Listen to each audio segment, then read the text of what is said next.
ദൈവം തൻ്റെ ജനത്തിനു വേണ്ടിയുള്ള കൽപ്പനകൾ ഏൽപ്പിക്കുകയും തൻ്റെ മഹത്വത്തിൻ്റെ ഭാഗികമായ ദർശനം നൽകുകയും ചെയ്തത് ആർക്കായിരുന്നു?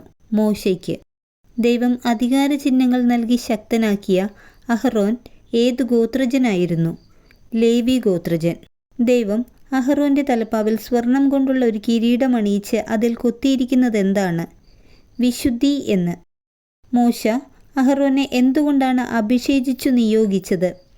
വിശുദ്ധ തൈലം കൊണ്ട്. ദാത്താനും അബിറാമും അവരുടെ അനുയായികളും ആരുടെ സംഘവും ഉൾപ്പെട്ട അന്യഗോത്രക്കാരാണ് അഹറോനെതിരെ ഗൂഢാലോചന നടത്തുകയും മരുഭൂമിയിൽ വെച്ച് അസൂയാലുക്കളാവുകയും ചെയ്തത്? കോറഹിൻ്റെ സംഘവും. ഹൃദയത്തിൻ്റെ കർമ്മോന്മുഖമായ നന്മ കൊണ്ട് ഇസ്രായേലിൻ്റെ പാപങ്ങൾക്ക് പരിഹാരമനുഷ്ഠിച്ച ഫിനെഹാസിൻ്റെ പിതാവ് എലെയാസർ.